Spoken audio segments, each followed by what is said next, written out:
आदाब। Straight line में आप सभी लोगों का स्वागत।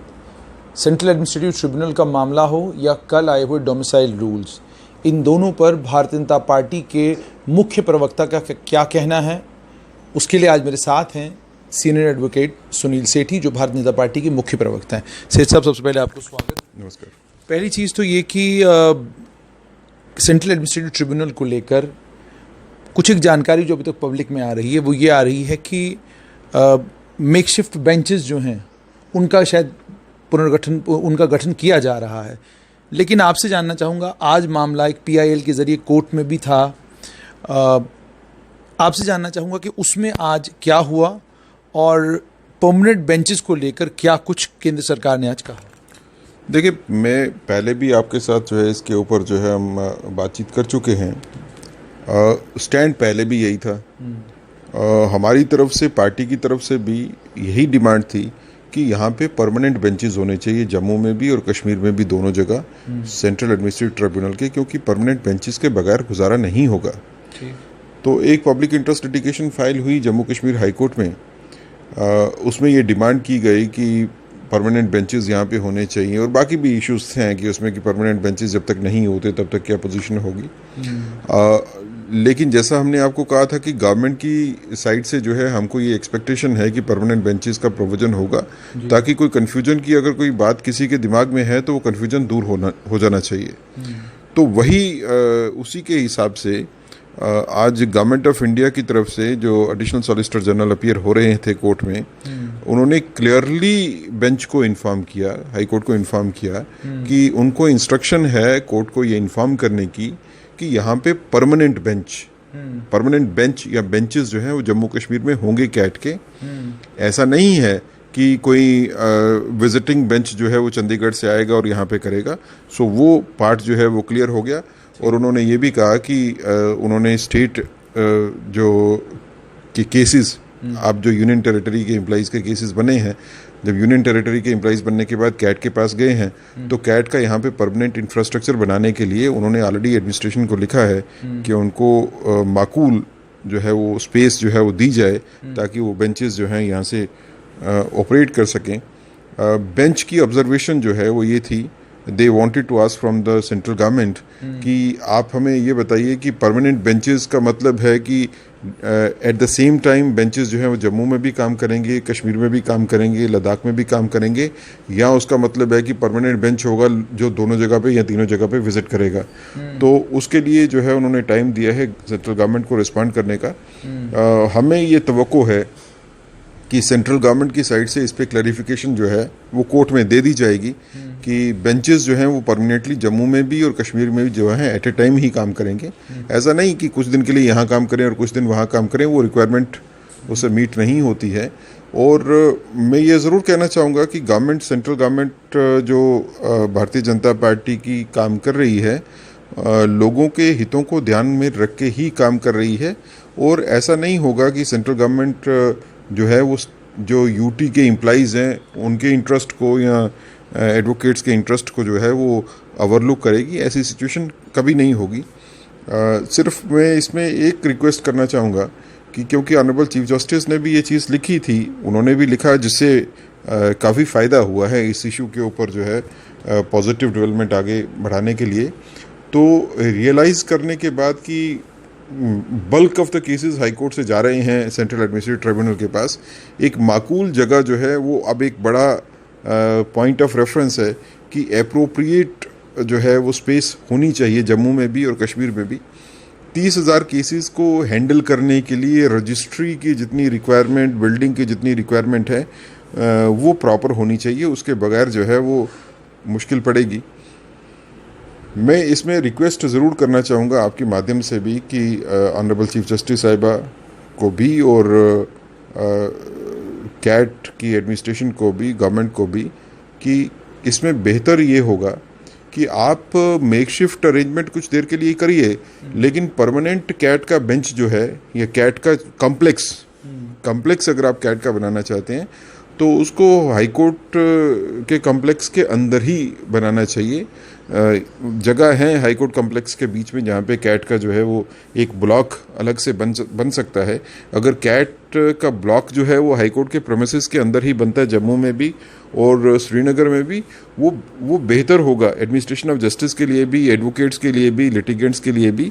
और मुझे लगता है कि उसमें डिस्पेंसेशन ऑफ जस्टिस जो है वो भी कंफर्टेबली जो है वो की जा सकेगी।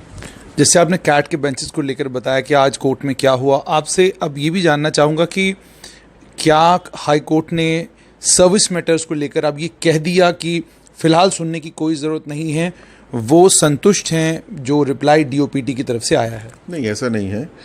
हाई कोर्ट ने बल्कि ये फैसला किया है कि जो सर्विस मैटर्स हाई कोर्ट में अभी फाइल हो रहे हैं, जब तक ये इशू रिजॉल्व नहीं हो रहा, तो हाई कोर्ट उन सर्विस मैटर्स को रिफ्यूज़ नहीं कर रही है। पहले एक दो केसेस में रिफ्यूज़ल हुआ था, अब हाई कोर्ट जो है वो सर्विस केसेस जो फाइल हो रहे हैं उनको बेंचेस में लगा रही है।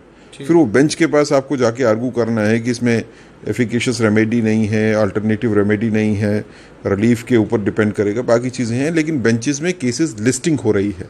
जब तक ये इशू रिजॉल्व नहीं होता, केसेस आपके सर्विस मैटर्स जो है वो लिस्ट हाई कोर्ट में ज़रूर हो जाएगी। तो जो ऑलरेडी पेंडिंग सर्विस मैटर्स है जिनको कहा गया है कि कैट को ट्रांसफ़र किया गया है, क्या उनकी सुनवाई अब होगी हाई कोर्ट में या बिल्कुल सुनवाई नहीं होगी, कैट के बेंच के आने तक जो हमें वेट करना पड़ेगा? देखिए, मुझे लगता है कि जहाँ तक फ्रेश केसेस की बात है उसमें शायद हाई कोर्ट जो है उनको एंटरटेन करेगी जब तक ये क्लैरिफिकेशन नहीं आती और कैट के बेंचेस जो हैं वो कॉन्स्टिट्यूट नहीं होते। लेकिन जो पेंडिंग केसेस है उसमें डिफ़िकल्टी ज़रूर होगी। पेंडिंग केसेस में जुरिस्डिक्शन जो है हाई कोर्ट की ख़त्म होने के बाद उनको शिफ्ट करना पड़ेगा कैट में। और उसमें हाँ, अगर किसी केस में कोई इतनी इमरजेंसी है, कोई इमरजेंट सिचुएशन बन गई है because of change of circumstances और एनीथिंग, तो उसमें हो सकता है कि हाई कोर्ट उसमें एंटरटेन कर रही। लेकिन जुडिशल साइड पे हाई कोर्ट को डिसाइड करना है कि पेंडिंग केसेस में क्या किसी सिचुएशन में वो डील कर सकते हैं केस के साथ या नहीं। कुछ लोग कह रहे थे कि चूंकि फिजिकल मूवमेंट ऑफ जो केस फाइल्स की वो अभी तक नहीं हुई है, लेकिन लीगली अगर देखा जाए तो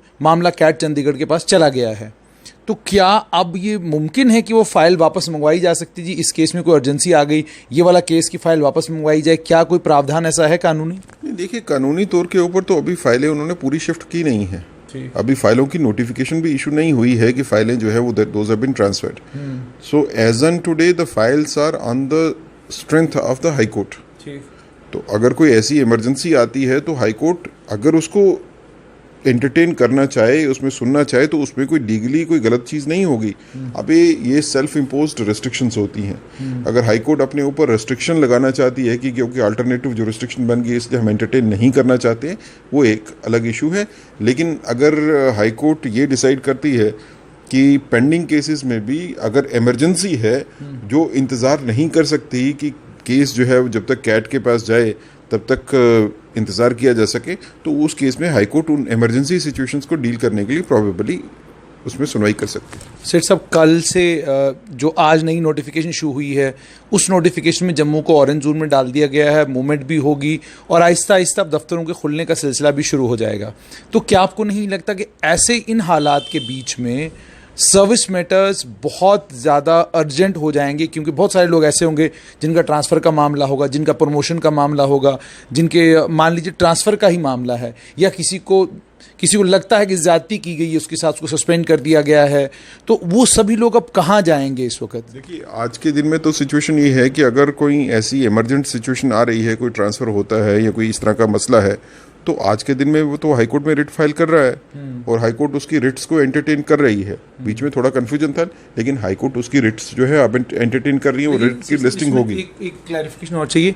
डीओपीटी के माफ़ कीजिएगा, कैट के चेयरमैन ने जिस तरीके से ऑफेंस लिया एक चिट्ठी का जो उनके नाम की नहीं थी बल्कि वो डीओपीटी के नाम की थी, क्या आपको नहीं लगता वो इस बात का भी ऑफेंस ले सकते हैं कि आपने जब तमाम सर्विस मैटर्स हमें ट्रांसफ़र कर दिए तो फिर आप दोबारा से मैटर्स को लिस्ट क्यों कर रहे हैं, उनकी सुनवाई क्यों कर रहे हैं, या कोई जुडिशियल रेमेडी है इसमें? नहीं, ऐसा नहीं है। कैट के पास कोई ऐसी जुरिस्डिक्शन नहीं होती कि वो हाई कोर्ट की एक्सरसाइज ऑफ जुरिस्डिक्शन के ऊपर कमेंट कर सके या एक्सेप्शन ले सके। हाई कोर्ट कॉन्स्टिट्यूशनल कोर्ट है, कैट जो है वो स्टैट्यूटरी कोर्ट है। स्टैट्यूटरी कोर्ट्स जो है वो कॉन्स्टिट्यूशनल कोर्ट्स के नीचे होती हैं। आप एडमिनिस्ट्रेटिवली होंगी या नहीं होंगी, लेकिन कॉन्स्टिट्यूशनल कोर्ट्स का जो है वो रुतबा हमेशा ऊपर होता है। वो स्टैट्यूटरी कोर्ट्स के अंडर काम नहीं करती हैं। स्टैट्यूटरी कोर्ट्स किसी हद तक जो है वो कॉन्स्टिट्यूशनल कोर्ट्स के अंडर काम करती हैं। अगर हाई कोर्ट एक्सरसाइज करती है जुरिस्डिक्शन, तो कैट के पास कोई जुरिस्डिक्शन, कोई अथॉरिटी नहीं है कि वो हाई कोर्ट में तनकी करे कि हाई कोर्ट ने जुरिस्डिक्शन जो है वो क्यों एक्सरसाइज की, क्योंकि प्राइमरी जुरिस्डिक्शन डील करने की हाई कोर्ट के पास ही होती है, क्योंकि high court constitutional power exercise करती है। स्टैट्यूटरी पावर्स के होते हुए हाई कोर्ट अपनी जुरिस्डिक्शन को रोक लेती है कि क्योंकि स्टैट्यूटरी है तो इसलिए हम रोक लेते हैं। ऐसा नहीं है कि हाई कोर्ट के ऊपर कोई एब्सोल्यूट बार होता है कि हाई कोर्ट जुरिस्डिक्शन एक्सरसाइज नहीं करेगी। चलिए, ये अब बात करेंगे डोमिसाइल रूल्स की। डोमिसाइल रूल्स आ चुके हैं कल के, और उसमें 2-3 चीज़ें बहुत इंपॉर्टेंट है। पहला सवाल तो ये कि क्या वजह रही कि हुकूमत ने परमानेंट रेजिडेंट सर्टिफिकेट को डोमिसाइल सर्टिफिकेट मानने से इनकार कर दिया, और ये कहा कि अगर आपके पास परमानेंट रेजिडेंट सर्टिफिकेट है, इसे आप पेश करें, इसको पेश करने के बाद आपको डोमिसाइल मिलेगा। बहुत सारे लोग ये सवाल पूछ रहे हैं। देखिए, जो नोटिफिकेशन कल आई है उसमें कैटेगरीज हैं उन लोगों की जो कि डोमिसिलरी सर्टिफिकेशन के लिए जिनकी इंटाइटलमेंट है। उन कैटेगरीज में different group of people fall करते हैं। एक वो लोग हैं जो रियासत जम्मू कश्मीर के बीच में रहते थे और या परमानेंट रेजिडेंट थे, जो किसी वजह से हो सकता है कि उनमें से कोई बाहर हो, लेकिन वो जनरली जम्मू कश्मीर के बीच में रहने वाले हैं। दूसरे वो लोग थे जम्मू कश्मीर के बीच में जो रहते थे लेकिन जो इंटाइटल नहीं थे स्टेट सब्जेक्ट के लिए, वेस्ट पाकिस्तान रेफ्यूजीज, वाल्मीकीज। इसी तरह जो लड़कियां जिनकी शादी जो है नॉन स्टेट सब्जेक्ट के साथ हो गई थी लेकिन जम्मू कश्मीर में रहती थी, उनके हस्बैंड्स, उनके बच्चे वो इंटाइटल नहीं थे। अब ये एक अलग कैटेगरी थी। जो रहते जम्मू कश्मीर के बीच में थे लेकिन स्टेट सब्जेक्ट नहीं थे, सिविल सर्वेंट्स थे। सिविल सर्वेंट्स हो गए। जो बाकी एम्प्लॉइज हैं जो 10 साल से ज़्यादा काम करते हैं, जो नई कैटेगरी में अब फॉल किए हैं। इसी तरह कुछ लोग ऐसे जो जम्मू कश्मीर के बाहर रहते थे, जो इंटाइटल नहीं थे, जिसमें पीओजेके की अनरजिस्टर्ड फैमिलीज होगी, अनरजिस्टर्ड माइग्रेंट्स हो गए, और इसी तरह दूसरी क्लासेस भी। तो जब इंटाइटलमेंट रखी गई कि ये सारे के सारे ब्रैकेटिंग की गई कि ये ग्रुप्स अब फॉल करेंगे डोमिसिलरी बेनिफिट्स के लिए, तो उस ग्रुप्स में जब फॉल करते हैं तो उन ग्रुप्स को आइडेंटिफाई करने के लिए कि इनका प्रोसीजर तो आपने एक बनाना है। अब because PRC is now not a legal document, PRC की जगह आपको अब डोमिसिलरी सर्टिफिकेट लेना है। तो इसलिए प्रोसीजर को सिंप्लीफाई करते हुए ये कहा गया कि अगर किसी के पास पीआरसी है तो उसको तहसीलदार के पास जाना है और उसको अपना प्राइमरी डॉक्यूमेंट एक ही देना है, उसको कोई और डॉक्यूमेंट देने की भी जरूरत नहीं है। He has to only show his PRC, और उसका पीआरसी शो करने के बाद उसको जो है वो डोमिसिलरी सर्टिफिकेट जो है वो इशू हो जाएगा।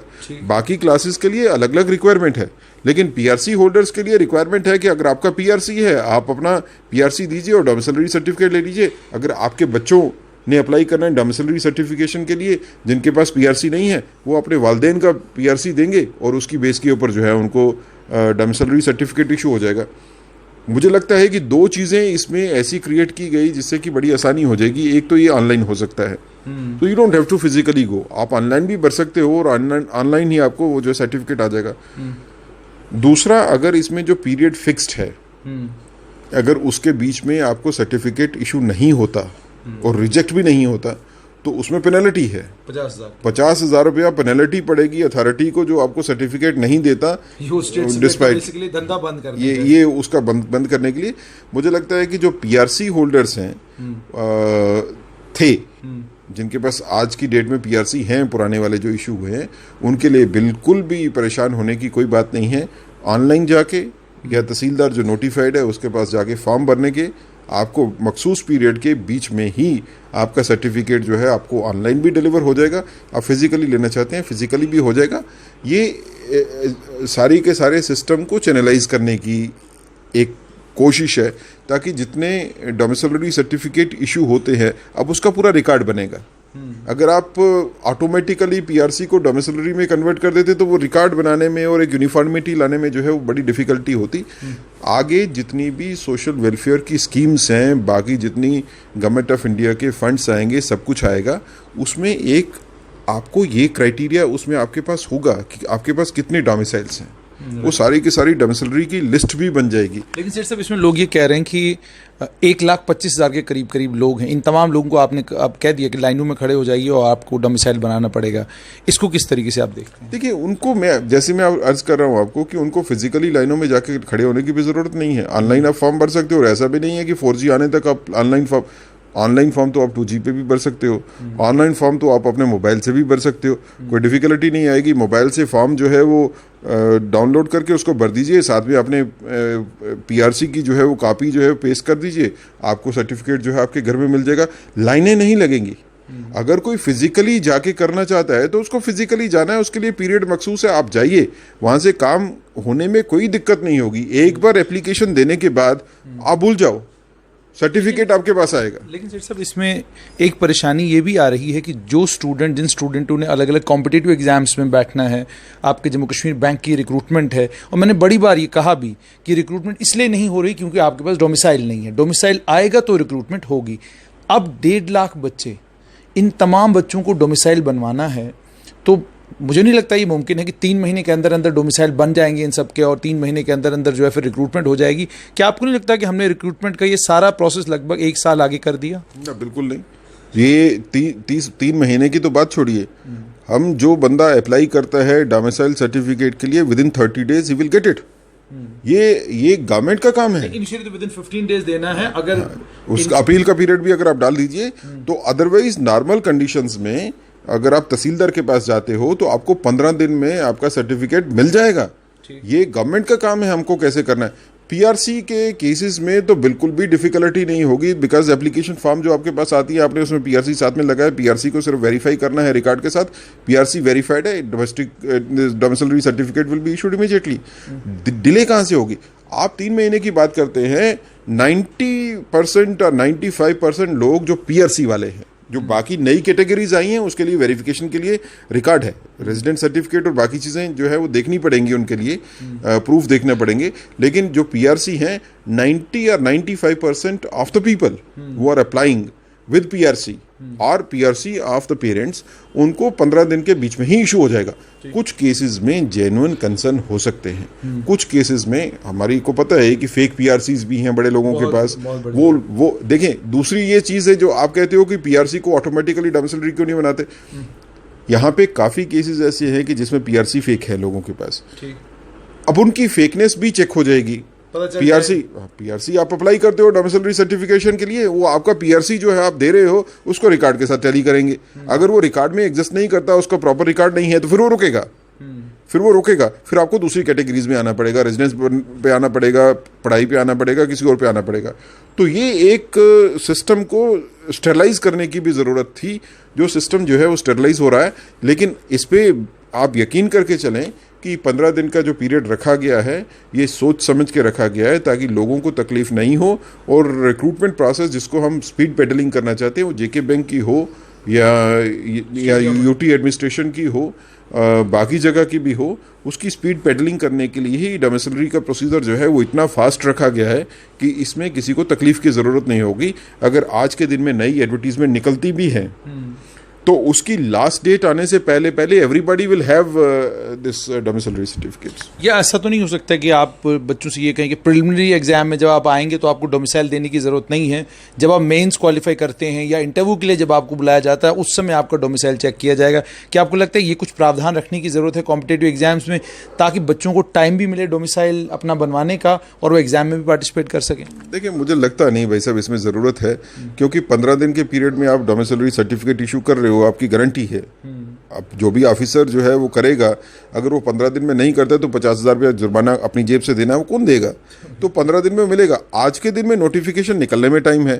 अब ऐसी कोई नोटिफिकेशन निकलने वाली नहीं है कि जो आने वाले हाँ, अगर कोई ऐसी नोटिफिकेशन है जो आने वाले 15 दिन के बीच में ही जिसका पीरियड खत्म हो रहा है, लास्ट डेट हो रही है, तो उसमें ये सोचा जा सकता है कि अभी अप्लाई करने की, क्योंकि 15 दिन के पीरियड के बीच में ही लास्ट डेट आ रही है, तो उसको एक्सपेंड करिए, अदरवाइज नहीं जरूरत पड़ेगी हमारे को। सर साहब, एक अजीब सी बात सुनने में आ रही है कि 1956 में वाल्मीकि यहाँ पर आए, वेस्ट पाकिस्तान रेफ्यूजी यहाँ पर, और उसके अलावा और भी बहुत बड़ी तादाद ऐसे लोगों की है जो जम्मू कश्मीर में रह गए, सालों से यहाँ रह रहे हैं, लेकिन उन्हें ना तो कॉम्पिटिटिव एग्ज़ाम में बैठने की इजाज़त, ना नौकरियाँ लेने की इजाज़त। आज जब उनको इजाज़त मिली है, एक बहुत बड़ा टोला जो खुद को नेशनलिस्ट कहता है, जो कहता है कि हमें देश से बड़ा प्यार है और जो कुछ है हमारे लिए देश सर्वोपरि है। मैं आज फेसबुक के ऊपर उनके कमेंट पढ़ रहा था कि हमारे साथ जुल्म हो रहा है, ज़्यादती हो रही है, हमारे पास थोड़ी सी ही नौकरियां हैं, इन नौकरियों में भी आपने इन लोगों को शामिल कर दिया। आपको क्या लगता है ये क्या ज़हनियत है कि जिन लोगों के साथ 70 साल से ज़्यादती हो रही थी, आज अगर उनको इंसाफ मिला है तो इसको इतना नेगेटिवली देखने की ज़रूरत क्या है? देखिए, जो लोग 70 ईयर्स या 60 ईयर्स या 55 ईयर्स से अलग अलग कैटेगरीज को आप देखेंगे, वो जम्मू कश्मीर में रहते थे। 3 जनरेशन्स आपने उनकी जो है उनको डिनाई किया, उनके राइट्स को, उनके right to job, right to education, right to land ownership, everything. उनकी 4थी जनरेशन को आके अब जो है वो इंसाफ मिला है। अब कैसे कह सकते हैं कि उनके बच्चे जो है वो नौकरियों पे कम्पीट, वो कहाँ जाएंगे? जिनकी 4 जनरेशन्स जम्मू कश्मीर में रह गई, वो 4 जनरेशन के बाद you want those people to go away from Jammu and Kashmir. अब अगर उनको कानून ऐसा बनाया गया था कि जिसने जम्मू कश्मीर की सेपरेट आइडेंटिटी को सीमेंट किया, जो भी कानून बने आज तक वो ऐसे कानून बने कि जो जम्मू कश्मीर को हिंदुस्तान से अलग रखने की कोशिश करते थे, अलग सेपरेट आइडेंटिटी के नाम पे, सेपरेट कॉन्स्टिट्यूशन के नाम पे, जॉब रिजर्वेशंस के नाम पे, बड़ी चीज़ों पे। अब वो कानून खत्म हुए, हिंदुस्तान एक है, जम्मू कश्मीर उस हिंदुस्तान का एक हिस्सा है, टोटली नेशनल मेन स्ट्रीम में जो है अब शामिल हो गया। तो जो लोग, ये आप ही के भाई हैं, आपके भाई बच्चे हैं, जो जिनकी 4 जनरेशन जो है जिनको हमने डिनाई किया है। मुझे तो लगता है कि अगर इन लोगों के लिए गवर्नमेंट जो है वो स्पेशल रिक्रूटमेंट निकाले, ड्राइव निकाले, तो वो सही इंसाफ होगा। गवर्नमेंट को चाहिए कि, क्योंकि अब ये लोग इंटाइटल हुए हैं, तो पीओजेके के जो रेफ्यूजीज, जो अनरजिस्टर्ड रेफ्यूजीज जो अब अंदर आए हैं, ये वेस्ट पाकिस्तान रेफ्यूजीज जो हैं, जिनके बच्चे जो हैं 4 जनरेशन से, जिनको हमने नौकरियां नहीं दी, जिनको राइट टू एजुकेशन नहीं दिया प्रोफेशनल कॉलेजेस में, और सफाई कर्मचारी जिसका बच्चा जो है वो पीएचडी भी कर गया लेकिन लगेगा सफाई कर्मचारी, इन लोगों को जो आज राइट मिले हैं, इंसाफ तो ये होगा कि इनके लिए स्पेशल रिक्रूटमेंट ड्राइव होनी चाहिए, इसी कम्युनिटी के लिए पोस्टें क्रिएट हों, इसी कम्युनिटी के लिए कि आप लोगों को हमने 70 साल से तो इंसाफ नहीं दिया है, अब आपकी 4थी जनरेशन को आके हम आपको जॉब्स में जो है वो इंट्रोड्यूस कर रहे हैं, ताकि कुछ जॉब्स एक्सक्लूसिवली आप ही के लिए हैं, आप लोग आइए और जम्मू कश्मीर को आगे बढ़ाने में, तरक्की में अपना जो है हिस्सेदारी जो है उसको लीजिए और उसको आगे बढ़ाइए। ये लोग ये कहना कि कंपटीशन जो है वो बढ़ जाएगा इन लोगों से, इन लोगों को आपने पढ़ने तक तो दिया नहीं, कंपटीशन की बात करते हैं। और ये लोग आपसे बाहर कहाँ हैं? जम्मू में या कश्मीर में जो लोग रहते हैं, अगर किसी की ये सोच है कि वेस्ट पाकिस्तान रेफ्यूजीज, अब तो मुझे नहीं लगता है कि आज के बाद कोई ये लफ्ज़ भी इस्तेमाल करेगा वेस्ट पाकिस्तान रेफ्यूजीज, बिकॉज आज सारे डोमिसाइल हैं। अब ये लोग जो 7 दशकों से सफ़र कर रहे हैं, किसी को ये लगता है कि ये हमारा हिस्सा नहीं है, तो मुझे लगता है कि वो नेशनलिस्टिक अप्रोच जो है उसकी कमी है उस आदमी में, और उसको ज़रूर अपने बारे में इंट्रोस्पेक्शन करनी चाहिए कि एक मजबूत देश के निर्माण में अपना योगदान देने के बजाय हम इस तरह की नुक्ताचीनी कर रहे हैं। कुछ पॉलिटिकल पार्टीज जो है उनकी साइड से भी जो है वो ऐसी बातें की जाती है जो कि बड़ी आपसे जानना चाहूँगा, peoples democratic party, national conference और उसके अलावा communist party of India, marxist के मोहम्मद यूसुफ तारिगामी, मैं बड़ा हैरान हुआ, उनका प्रश्न उठाया है। उसके अलावा सेपरेटिस्ट खेमा जो बचा खुचा है, उस खेमे में से भी आवाज़ ही आ रही है कि 2 चीज़ें। एक, आपने जी 50,000 का जो जुर्माना रखा है वो इसलिए रखा है ताकि ज़बरदस्ती उन लोगों को भी डोमिसाइल मिले जिन लोगों के पास फॉर्मेलिटीज़ ना हो। नंबर 2, ये यहाँ पर डेमोग्राफी चेंज करने के लिए ये सारा के सारे का सारा षड्यंत्र रचा गया है। ये 2 बातें, हालांकि डेमोग्राफी चेंज का नारा जो है वो जम्मू में भी लग रहा है कि जी इधर भी हो रही, उधर भी हो रही है, तो वहाँ वालों को फिक्र है कि जी यहाँ हिंदू आके सारे बस जाएंगे, और यहाँ वालों को फिक्र है कि मुसलमान आके बस जाएंगे। क्या आपको लगता है कि भारत जैसे देश में सिवाय जो नॉन इंडियंस हैं उसके अलावा किसी को लेकर हमें इतने ज़्यादा एतराज़ात होने चाहिए? और ये जो 50,000 को लेकर इतना हंगामा कश्मीर में क्रिएट किया जा रहा है, या डोमिसाइल को लेकर कहा जा रहा है जी डेमोग्राफी चेंज की जाएगी, तो क्या कहेंगे इन पॉलिटिकल पार्टीज़ के बारे में? देखिए, ये तो सियासत है, और सियासत में सारी चीज़ें जो है वो डिज़ायरेबल नहीं होती। अब चित भी मेरी पट भी मेरी, वही हिसाब है कि अगर ये 50,000 रुपये की जुर्माने की बात नहीं होती, और 50,000 रुपये का जुर्माना इसलिए है स्पीड पेडलिंग करने के लिए, जल्दी करने के लिए, अगर ये नहीं होती तो यही लोग कहते हैं कि हमको तंग करने के लिए, जम्मू और कश्मीर के लोगों को तंग करने के लिए आपने जो है ये लूप साइडेड रख दिया। जो पीआरसी है उसको पता नहीं अप्लाई करेगा तो डोमिसाइल सर्टिफिकेट 1 साल के बाद मिलेगा, 6 महीने के बाद मिलेगा, तब तक सारे के सारे लोग सफ़र करेंगे। तब यही लोग कहते हैं कि जल्दी होना चाहिए था। जल्दी करना जो है वो सबकी फेवर में है, और खासकर जैसे मैंने पहले जिक्र किया, खासकर इसका फ़ायदा जो है वो पीआरसी होल्डर्स को है। जो नॉन पीआरसी होल्डर्स जो डोमिसाइल सर्टिफिकेट लेंगे, डोमिसाइल सर्टिफिकेट लेंगे, उनके लिए जो है वो फॉर्मेलिटीज़ ज़्यादा है। ये फॉर्मेलिटीज़ जो हैं उसमें लुक इन करना जो है वो ज़्यादा है। पीआरसी, और देखें पीआरसी जिन्होंने अप्लाई करना है डोमिसाइलरी सर्टिफिकेट के लिए, अप्रॉक्सीमेटली 80% और 90% of the domiciles will be PRC holders only. तो बल्क तो वही है। तो इसलिए ये कहना कि ये दूसरों के बेनिफिट के लिए, वैसे दूसरा ये कहना कि ये डेमोग्राफिक चेंजेस के लिए, प्लीज़ ये अपने दिमाग से ये गलतफहमी निकाल दीजिए, क्योंकि जो कश्मीर सेंट्रिक पॉलिटिकल पार्टीज़ हैं उनका हमेशा से एजेंडा रहा है। वो रहते हिंदुस्तान में है लेकिन देखते पाकिस्तान की तरफ है। वो पाकिस्तान से जो एजेंडा आता है उसके ऊपर कोई उस पर 90% बात करेगा, कोई 80% करेगा, कोई 95% करेगा, लेकिन करेंगे वही।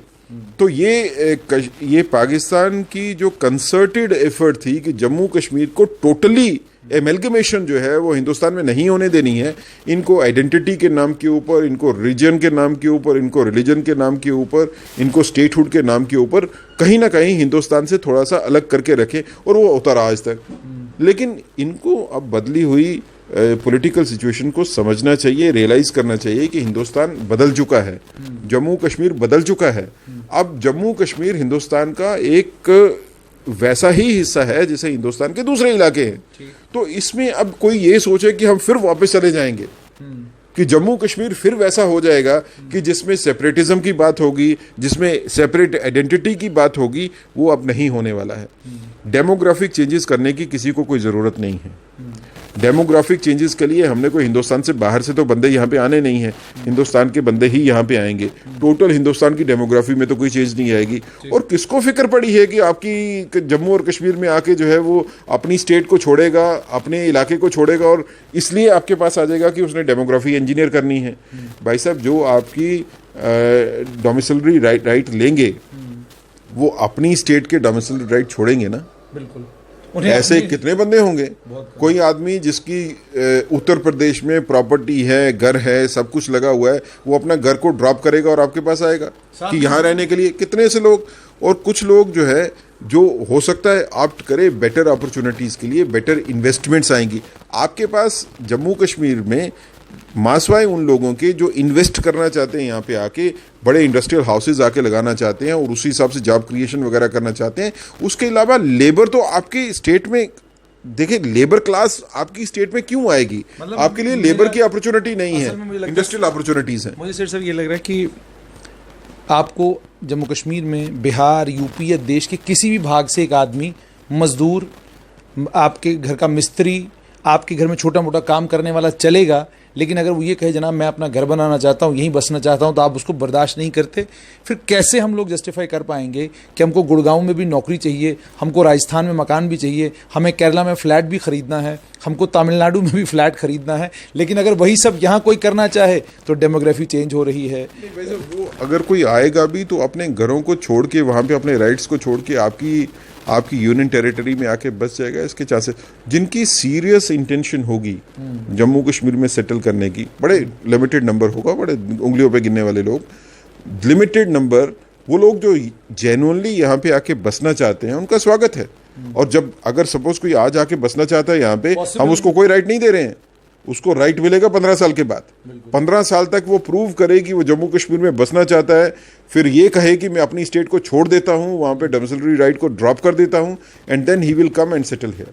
वही जैसे बाकी स्टेट्स में होता है, किसी को क्या एतराज़ होगा? जम्मू कश्मीर को आगे बढ़ने से जो रोका गया आज तक, वो इसीलिए रोका गया कि आपने इसको चार दीवारी जैसे बाड़बंदी कर दी। आपने लोहे की बाट जो है वो लगा दी हुई थी जम्मू कश्मीर के आसपास, इसलिए ना बाहर से कोई इन्वेस्टमेंट आती थी, ना कोई टेक्नोक्रेट आता था, ना ही कोई बड़ा इंफ्रास्ट्रक्चर यहाँ पे क्रिएट हुआ, क्योंकि आपने बात बंद अब ख़त्म हुआ। अगर ये कोरोना वायरस का चक्कर नहीं होता, पिछले 2-3 महीने से जो है वो सारे का सारा कंट्री जो है उसका लॉकडाउन चल रहा है, तो अब देखते हैं कि ये जो इंतज़ाम हुए हैं इसके बाद यहाँ पे इंफ्रास्ट्रक्चरल रिक्वायरमेंट जो है उसके लिए कितनी इन्वेस्टमेंट बाहर से यहाँ पे आ जाती थी। लेकिन जैसे ही ये लॉकडाउन ख़त्म होगा ये प्रोसेस फिर शुरू होगी और आने वाले दिनों में जम्मू कश्मीर में खुशहाली होगी, इसकी उम्मीद और इस पे यकीन जो है वो शायद उन लोगों को भी है जो इसमें तनकीद करते हैं। जो पीडीपी होगा या नेशनल कॉन्फ्रेंस होगा या सीपीआईएम होगा या पैंथर्स पार्टी होगी, कांग्रेस होगी, इनसे पूछ लीजिए, ये रिफॉर्म्स होने के बाद, ये लैंड रिफॉर्म्स होंगे, एजुकेशनल रिफॉर्म्स होंगे, सर्विस रिफॉर्म्स होंगे, क्या इसके बाद यहाँ पे तरक्की आएगी या नहीं, वो शायद मीडिया के ऊपर आके इसको नहीं एडमिट करें, लेकिन अंदर से वो जानते हैं कि इसी से तरक्की के रास्ते खुलेंगे। आपसे सिर साहब एक समझ नहीं आ रही लोगों को कि ट्विटर पर बड़े एक्टिव रहने वाले और न्यूज़ मतलब ख़बरों में रहने वाले डॉक्टर फारूक अब्दुल्ला बिल्कुल खामोश हो गए हैं। हालांकि वो ना तो गिरफ्तार हैं, ना उनके ऊपर से पीएस से भी हटा दिया गया। लोग ये दबे लफ्ज़ों में कह रहे हैं कि जी शायद कहीं कोई दोस्ती ना हो गई हो। तो जानना चाहूँगा कोई सियासी दोस्ती तो नहीं कहीं उनकी किसी जगह हो गई? लगता है सर कि कोई ऐसी बात है, कोई सियासी दोस्ती वाली जो है वो, अगर कोई ऐसी कोई र्यूमर या अफवाह है तो उसमें कोई सदाकत नहीं है। देखिए प्रॉब्लम ये है कि चाहे वो नेशनल कॉन्फ्रेंस होगी या पीडीपी होगी या बाकी जो कश्मीर सेंट्रिक पार्टीज है, इनके फिक्स्ड एजेंडा होते थे, जिन फिक्स्ड एजेंडा पे ये बात करते थे। अब वो फिक्स्ड एजेंडा इनसे निकल गए, जो चेंज आई उसमें जो फिक्स्ड एजेंडाज हैं वो इनके हाथ से निकल गए। अब बोलने के लिए कुछ है नहीं। आज के दिन में बोलेंगे क्या? सेपरेटिज्म की बात हो नहीं सकती। अब ये जो हमेशा से कहते थे कि जम्मू कश्मीर के बारे में हिंदुस्तान और पाकिस्तान और किसी से बात करने की जरूरत है, आज के दिन में कौन कहेगा?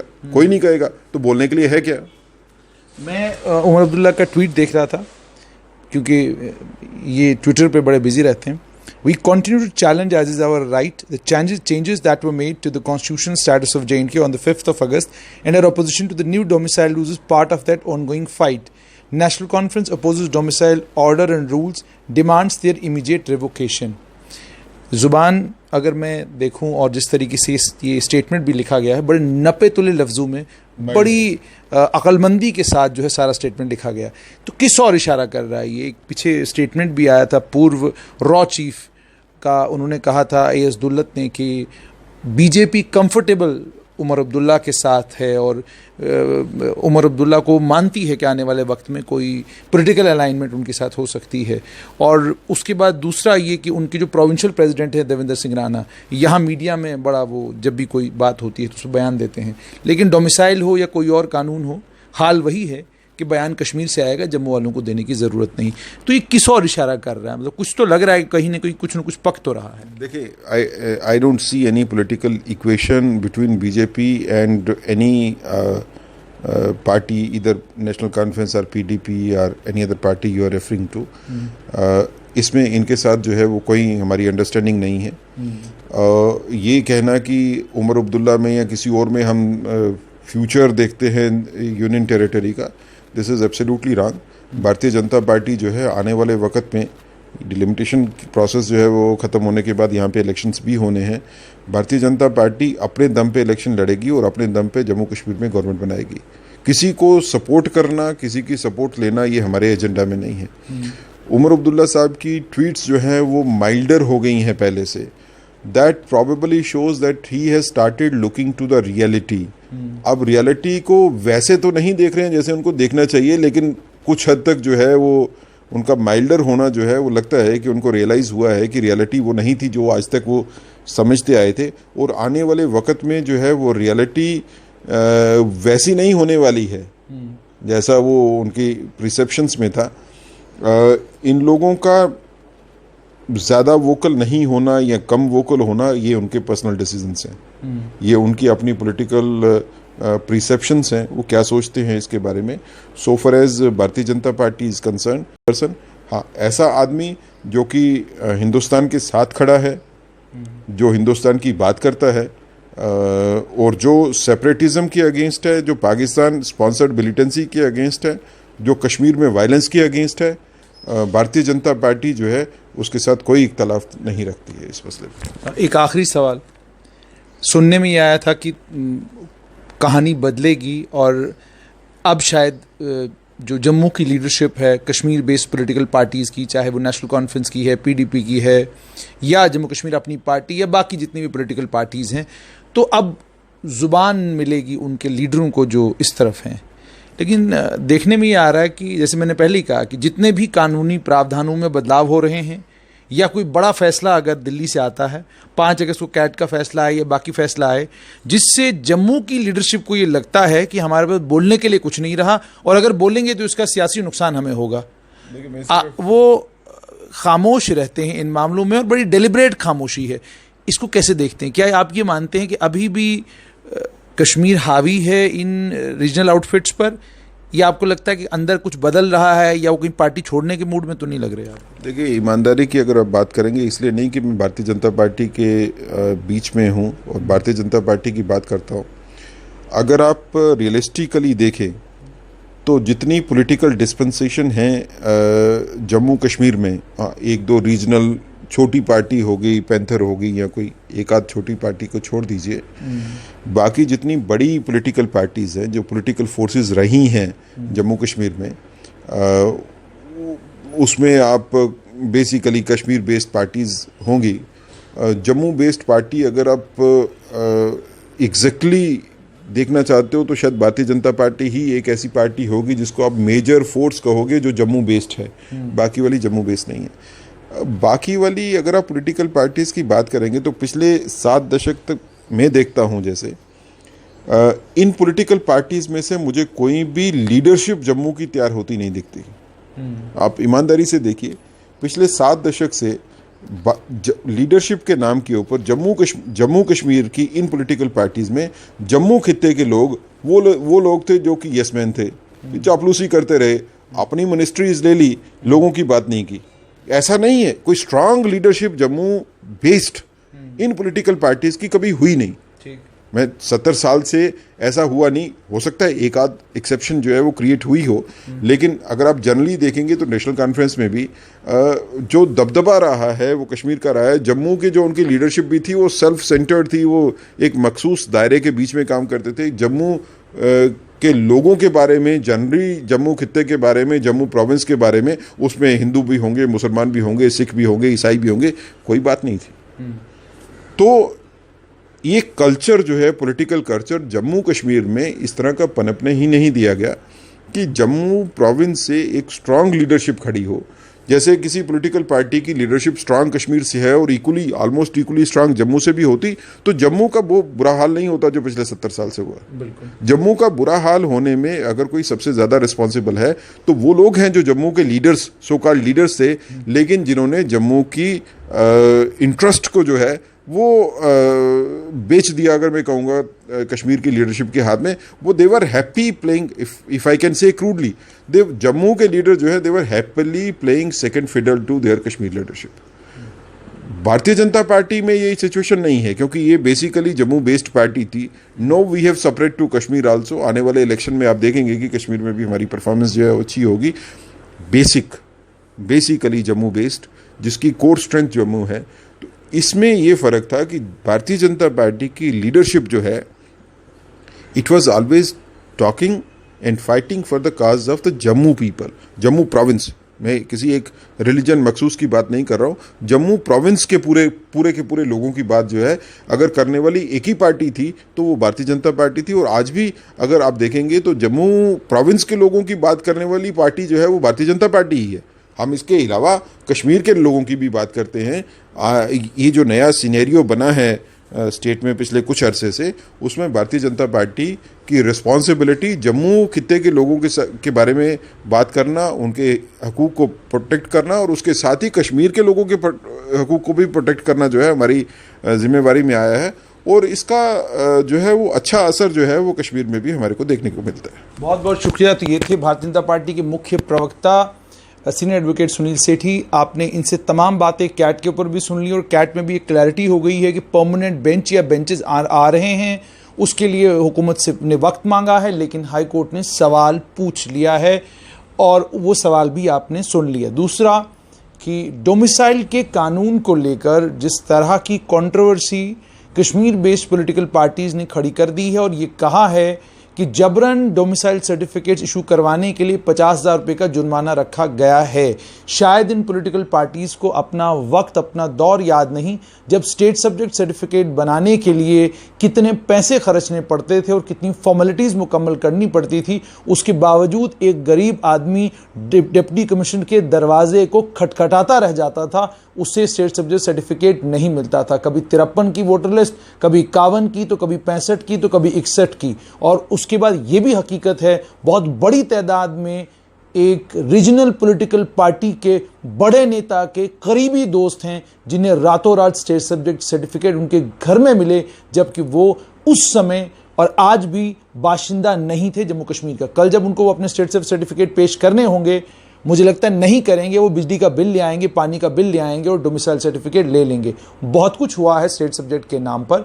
तो आपने ये तमाम बातचीत सुनी है और आखिर में ये बात भी बिल्कुल क्लैरिटी के साथ कि नेशनल कॉन्फ्रेंस और बीजेपी के बीच में मफाहिमत की कोई भी कोशिश नहीं हो रही, कोई बातचीत किसी लेवल पर नहीं हो रही। दीजिए इजाज़त, आदाब।